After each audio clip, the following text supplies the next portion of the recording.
Hello everyone, welcome to Quiltster Tutorials. My name is Deborah and today I'm going to be showing you guys how to create your dream fabric stash in Quiltster.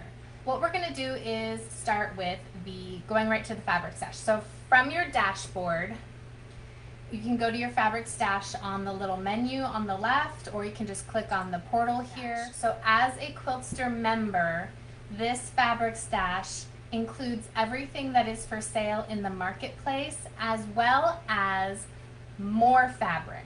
So there's a mixture of fabric that you can purchase and just fabric that we have in the program so that you can color. Once in the fabric stash, underneath the Mine filter, there are two categories: My Fabrics, which is everything that you personally load into this system, and My Favorites, which is anything that's already in the system but that you've marked as your favorite by clicking on this little heart. So both of these are what we're going to review today. This filter can also be found in the block editor in the Quilt Planner, which I'll show you in just a few minutes.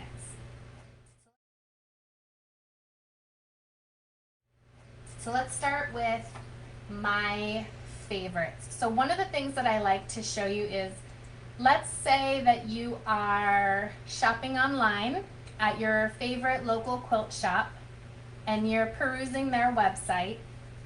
I'm going to use Threads Run Through It Quilt Shop as my example today. You can use this technique if you are physically out shopping. I know a lot of quilt shops are reopening by appointment or with limited amount of customers or curbside pickup, things like that. So if you are shopping for fabric, you can come into their site if they have one like this. Let's take a look at, let's go to Dear Stella. So for example, let's say you're shopping and you see this fabric here called Pink Lemonade Floral Multi, and there's the SKU, and you just absolutely love it, and you would like to test it in a project before you purchase it. So one of the things I would start with is, let's see if Quiltster has it. So this is the SKU here. So I'm going to go ahead and copy that. And I'm going to come over to Quiltster and paste it in the search. So one of the things that you should know about the Quiltster search field is that, for example, this SKU has no spaces or underscores or dashes or things like that. Those matter in this search field. So as you can see here, the SKU that we have is Stella dash the SKU dash multi.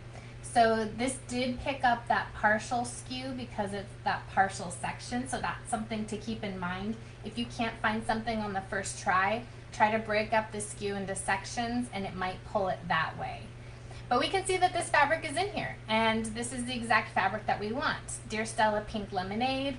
So all I need to do is mark this as a favorite. And now it can be found. If I clear my filters, I'm going to go ahead and click this little box to clear the tag. And then what happens is, if you go to My Favorites, that swatch will now be loaded in as one of my favorites. So there it is right there. And if I want to get a closer look at it, I can do that here. So that's one thing to do. You can do that when you're out physically in a store, if you're shopping online somewhere. I always check to see if it's in the fabric stash first, because again, we load a lot of fabric in here every month. A lot of fabric. So it might be in there. So that's one thing you can do. Another thing you can do, if you're continuing shopping in here, let's see, let's see, I know Moda, I want to show you how to edit. This is fine. Let's say you see this swatch here called Cinnaberry Almond with this number here. So let's search and see if we can find that SKU in Quiltster. So one of the things I'm going to go ahead and grab, the reason why I'm not grabbing this whole thing is because right now I'm on a Quilt Shop website. You can, let's actually try it. You can, but sometimes depending on how the quilt shop enters that information, it may come out slightly different than how the manufacturer enters it. And we enter in the manufacturer SKU as the manufacturer has it. And sometimes, like I said before, spaces or underscores or the way that the SKUs are written out is slightly different depending on the shop. So as you can see, nothing came up when I did that. So what I'm going to do is I'm going to delete the words, and I'm just going to put the letters, or excuse me, the numbers in, and see if that works. And I know that I don't think it will. I'm going to actually clear this search before I do a new search. And that's another tip, you guys, is to clear the search before you do a new search. So let me post that back in. All right, so I'm gonna try this one. And I don't think it's gonna pick it up again, and I'll tell you why. Oh, it did, okay, great. Oh, it did, it's perfect, 44202 space 21. Sometimes Moda has an underscore here, or shops might have that, and if it does, it may not pick it up like that. So you could search for 44202, just that first piece before the space or before the underscore, and it will find the swatch for you that way as well, which you can look by just doing this. Okay, so here's that swatch. But what I wanted to show you was, let's pretend like that swatch was not in Quiltster. So we do have this, and I'm not surprised, which is great. You can mark it as your favorite and move on. But let's pretend like that is not in Quiltster. So I want to save it with the SKU. So I'm going to copy the title. Oops, I'm going to right click, save image as. I'm going to paste the SKU in here because I want to know that that's the SKU. I'm going to save it to the desktop of my computer, and I'm going to click save. Now I can go to my fabric stash, and we're pretending like that one's not in here for sake of this tutorial. Let's create a new fabric. So if I click create new fabric, I can browse my computer. Oh, I forgot to do one thing. So this swatch has a ruler on it. That's why I picked this one for this example. So if I were to upload this, which I will do actually, because I see a lot of people making this mistake, and they will grab the swatch and they'll put it in here, and I'm going to say this is the wrong way. That's what I'm going to name my swatch. Okay, I'm going to import that into Quiltster, and I'm going to go ahead and click on a block to edit. Yep, Judith says, let's see, Diane, ooh, a lot of people got it right. Judy says ruler will show. Then Diane said the ruler gets included as part of the image. That's absolutely correct, you guys. Judith says the ruler will show. Yep, exactly. So if I'm going to go in here to filters, and I'm going to choose my fabrics, which is everything I have personally loaded into the system. There it is right there, and you can see the ruler already. If I add that in here, it has the ruler in my project. Do you see that? And that's not pretty. That's no bueno. So you can actually zoom in. I'll zoom in for you guys so you can see. Okay. So you see that? The ruler is there. So that doesn't look right. We don't want that, okay? So let's go ahead and go back to the fabric stash. So if you find an image online, you will find that they have rulers. Sometimes there's a watermark in the bottom corner with the logo. You'll have to crop around that or above that in order to edit that out of the image so that it looks correct when you put it into your project. And I'm going to give you some tips on how to do that right now. So I'm going to go to my quilt or my editor. Now you can do this in any software, any image editing software. You can do this on your phone.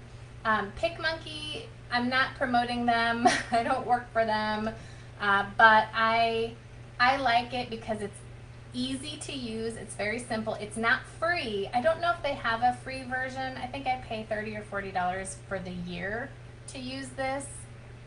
Personally, this is my personal account, and I do use it for work too. But it's perfect for images. If you have Photoshop, that's even better. That's a sophisticated editing software. But there are some free ones out there as well. But I'm just going to show you basically how you do that. So I'm going to use this software to choose my swatch, which is right here. And it's going to load it into my program. Okay, so crop canvas, I'm just going to put this cropping tool on it.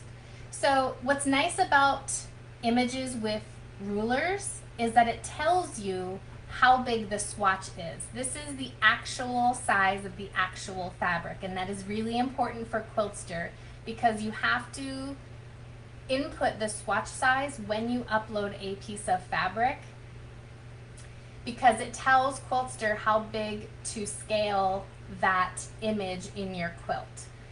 So I do, even though it might be a little bit of a pain to have to edit this out, it really helps give you a true image of what that would look like in your quilt, which is important, especially for fabric with bigger designs or smaller designs. It will render properly. So I'm gonna go ahead and crop this. I'm gonna make sure this stays a perfect square. And you can see, I don't know if you can see, but in this software editing program, you can see that it says 635 pixels by 607 pixels right there. I'm gonna go over to the 6-inch mark, and then I'm gonna make sure that this is there, that those match. So 600 by 600, and I'm right over, let's see, 602 by 602. Trying to make it perfect. There we go. And it's right over the 6-inch mark. Do you see that? So that I know that this piece of fabric is 6 by 6. And this needs to be a perfect square when you are uploading it into Quiltster. Okay? That if you upload an image that is not a perfect square, Quiltster will make it a perfect square, and that can distort the design. So anyway, so this is 6 inches. I'm going to go ahead and apply that crop with this software. Every editing software is slightly different, but they all have similar features. And then I'm going to go ahead and download this to my computer. And then I'm going to go back to my Quiltster, back to my create a new fabric, browse to choose a file, and it's going to be in my downloads. There it is right there. Ruler free. Choose that swatch. I know that this SKU is 44202-21, and the swatch size. And there is a little helper text right here. It says, please enter the estimated square inches of your swatch. Of your swatch. Example, for a 10 by 10 square, simply enter 10. So you only need to enter one whole number. It can be, actually you can put decimals in there, but no fractions. Either it needs to be a decimal. So this one is actually just 6 because it's a 6 by 6 swatch. I'm going to upload that, and it's going to think for a moment, and then it's going to load it right into my account. Okay, then if I go over to my fabrics, I will see that fabric. Okay, so do you guys see this was the original one with the 7-inch ruler at the bottom, and this is the 6-inch swatch with, and you can see that it's a smaller piece of the fabric, but it does not have a ruler, which is exactly what we want.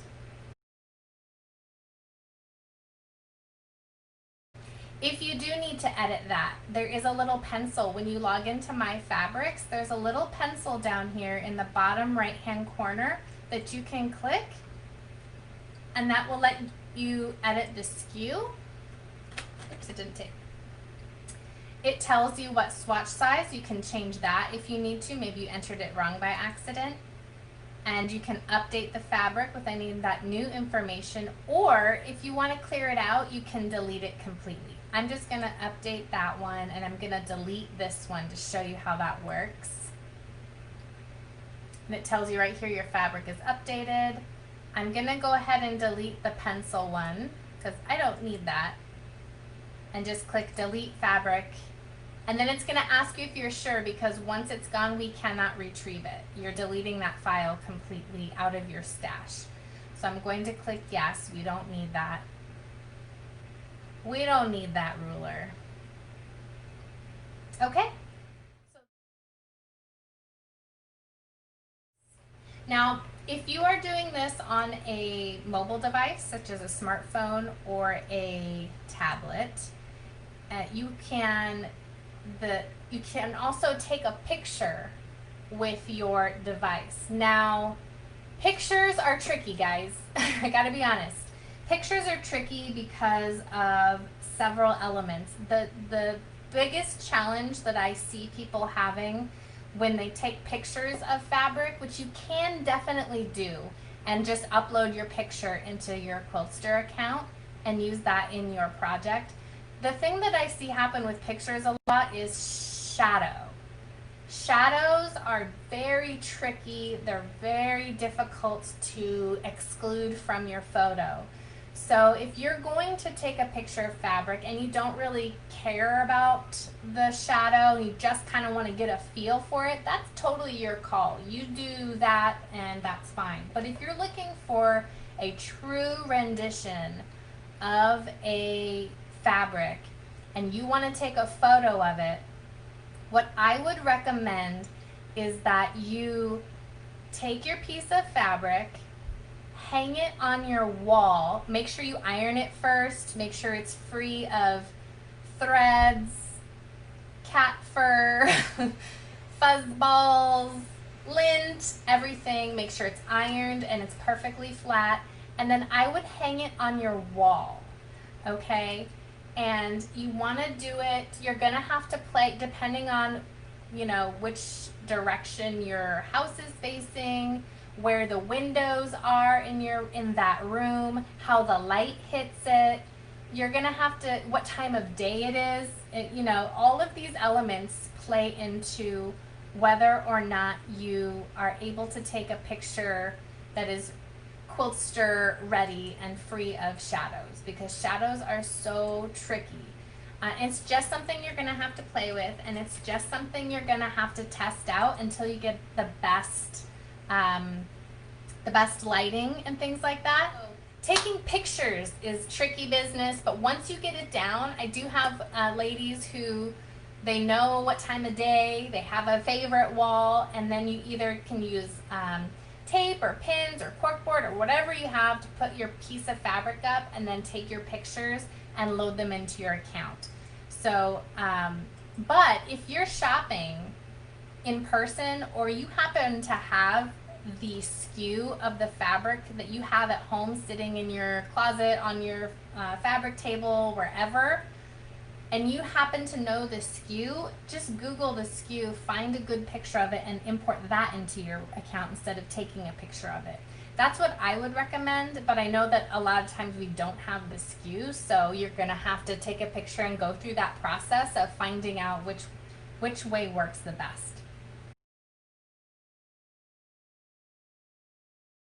Okay, so I'm going to go ahead and go into, I'm going to use this big space out here. That's what I was looking for in a pattern, because I want to show you how it looks. And I'm going to go to my favorites, because that's where we started. And again, my favorites is anything that's already loaded into the system, but that you've clicked the little heart so that you can pull it up in your project here when you're ready to color, and you don't have to mess with going through all these filters and flip-flopping back and forth. You can just click all the ones you want to test and play around with and see if you like them, and then have them all show up here. So I'm going to click this one here because that's the first one we found. Boom, that's what it looks like in the background of my quilt. Gorgeous. And this actually was one that was on this website.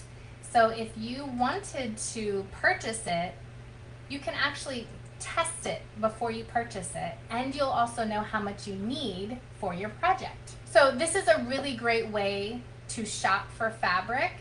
And then of course, we've got my fabrics in here. So these are ones that I personally loaded. So the ones that you just saw me put into the system, this one here.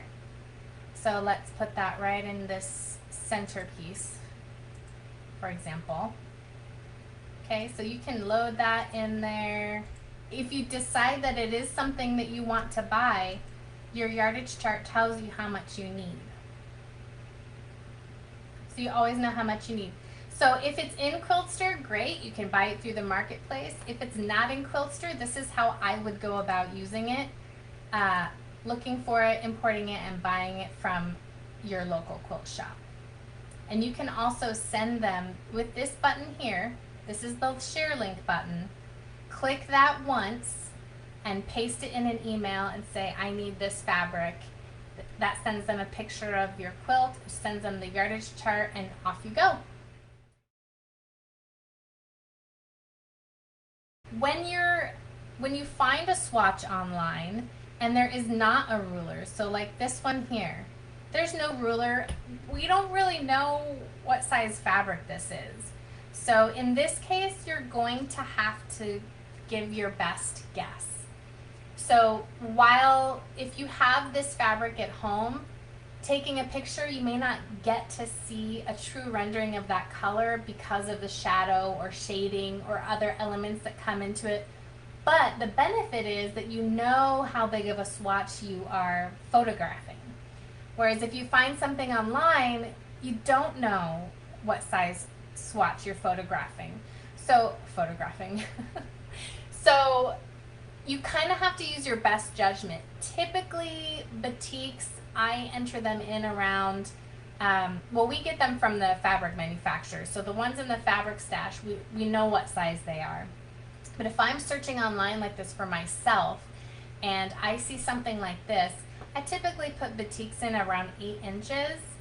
But what I also do, and this is kind of taking it to the next level, guys. I'm about to get really nitpicky here. If I want this swatch and I want to make, let's pretend like it has a really intricate detailed, I mean, batik, this can still look funny if it's not rendered in the right size because it does have a design to it, but other designs are going to be more obvious. I might just do a Google search for that SKU to see if I can find anybody else online that has that in stock that has a ruler on it. So that's just kind of where you have to use your best judgment. Now, if you're standing in front of your fabric, if you're looking for this fabric because you have it at home and your pictures aren't coming out well, so you just want to grab something from online, you could make a really good judgment call because you're looking at the actual fabric.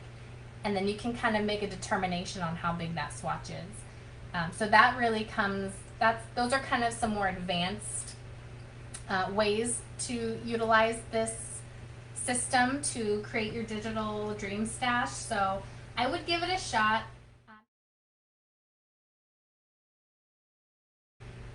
And let's grab this one. So I'm going to go ahead and search for this one. Oops. Grab that SKU, which should pull it up if it's in Quiltster. So while that's thinking, Cynthia says, it looks easier to get the pictures off a website. I must give it a go. Yeah, it really is.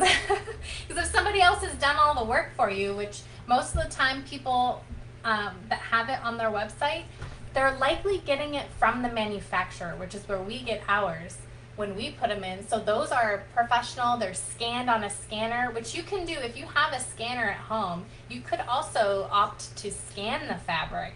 Just, again, iron it, make sure there's no fuzz, threads, nothing in the way, because that will show up in your project in that swatch.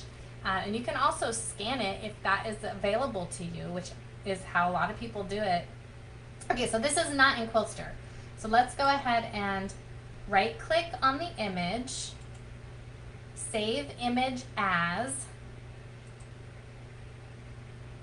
and then this one happens to come up with the SKU in it, and that looks good to me. If it didn't, I would just type it in because I would want the real SKU in there. but that is how I do it. You do not have to name it by the real SKU. This is all your fabric stash. You are the only one who's going to be able to access the fabrics that you import into your account. So you could name it Front Hall Closet Red Fabric #1 because that's where you store it. You can name it whatever you want. We're going to do this, and I'm going to save, and it's going to save that so that I can go right over to my fabric stash, click Create New Fabric, Browse, and I saved it to my desktop, so I'm going to click over to my desktop, and there it is. I'm going to select it. I need to type in the SKU. It's always going to bring in the file name, which is why I like to name the file with the SKU name so that I don't have to go looking around for it. It's right there in front of me. That's the file. So I need to put that name on the SKU. So I'm going to say C9070R-cream and the swatch size. So here's where that best guess comes into play. My guess is this is, that's tough. I'm not sure about Riley Blake. I'm going to put 8 for now because that's the average, and then I can go what I personally would do. If that's enough for you, that's fine. But what I'm personally would do is I would Google this SKU and see if I could find, I might even go to Riley Blake. So that is another piece of the process that you might need to do a little bit more research on. But again, if you're pulling this swatch because from somewhere online, but you have the physical fabric in front of you and you just can't get a good picture, then you can open the fabric and you can measure that yourself and then put in the correct swatch size. So you could do a search on the fabric site as well. So give it a try. Take pictures of your fabric. Again, I would hang it on a wall, make sure it's ironed. Try morning, noon, and night. See what light works best, that you get the truest rendition. If you have the SKU, just do a Google search, find one online. Try to get a good feel for the swatch size, because again, when you're importing that into Quiltster right here, you only need to put one number, and it has to be a perfect square. So if the picture that you're pulling from the web is not a perfect square, you will need to edit it in some kind of photo editing software. Again, I use PicMonkey. You don't have to use PicMonkey. You do have to pay for that. I think it's like $30 or $40 for the year. Photoshop works. There's lots of photo editing software out there. There's even some free ones if you just Google free photo editor. And I'm sure you could find YouTube videos on how to use that software if you find one. But once you have one, it's really easy. But you have to, if it's not a perfect square, Quiltster will squish it into a perfect square, and that will distort the image of the fabric.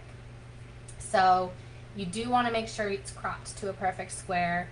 You do want to make sure that you crop out any rulers or watermarks, things of this nature, before you import it into your account. Yeah, that's not a yardage problem. The yardage has to do with the pattern and the block space. Here, actually, let me show you. I'm going to show you an incorrect upload so that you can see what I mean. I'm going to go ahead and grab this one again. And I'm going to put wrong swatch size is the SKU. And let's put, see, I did 8. Let's do, I'm going to make it really obvious. Let's do 15. Okay, so I'm going to show you what that does. And that's a really good question, Judith. Yeah, it's just a visual problem. It doesn't give you the, it's not going to give you the right rendering of the design. So if the design is really, really tiny, it could come out looking bigger or too small, but the yardage will be accurate because the yardage has to do with the pattern and the spacing and the calculations for that project. Great question though. It'll just look different. let's go into here. My fabrics is everything I personally uploaded into the system. And I'm going to put in this one. And then I think, let's try to unlock this. Oops. I'm going to put it up here.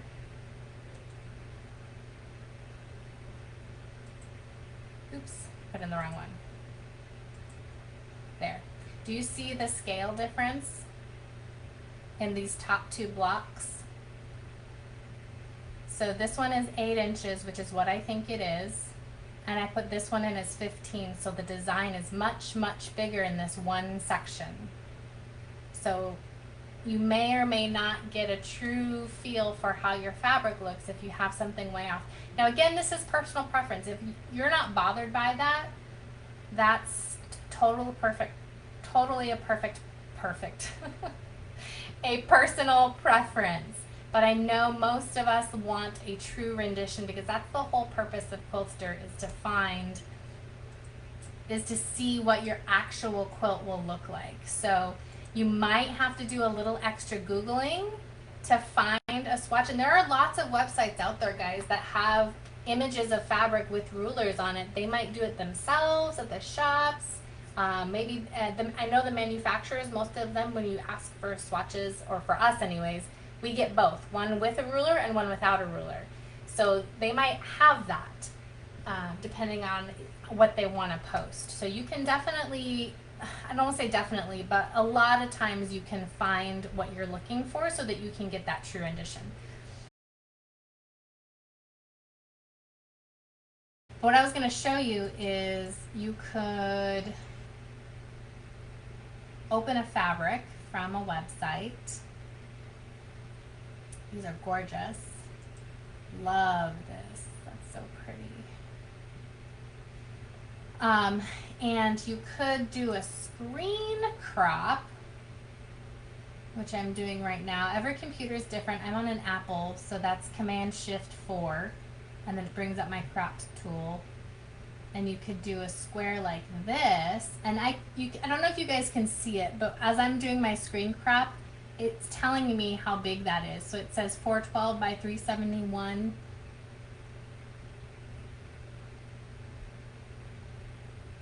So if I go to 367, 409, you can kind of go until, there we go. Boom. Perfect square-ish. And you could take that picture. You could do that. I don't know how big this is. I would have to do some research, but you could do that and get a perfect square and then upload that into your account. So there's yet another way to do it, to grab your fabric from online. I think I'm going to wrap it up for the day. I'm just going to show you that I've got this one now. There's my ladies. I didn't grab the skew, so I'm going to go ahead and grab it right here. Pop that in there. I don't know how big it is. My default is 8, but I'm going to do some research to find out if that's true, because this is a design that it will matter. It will matter how big that scale is, because that could drastically look different. And because this design is a larger design, it's likely not going to match up perfectly. And let me just show you that before I jump off. Let's try it out. See how it shifts it to go with, it will rotate the swatch to fit the need of that square. So this design, it matters. So those people could be larger or smaller. So I'm gonna have to do some research to find out how big that is. Just some tips and tricks to think about. If you guys have any further questions, email us at info@quiltster.com. If you haven't subscribed, head on over to quiltster.com and do so now to join in the fun.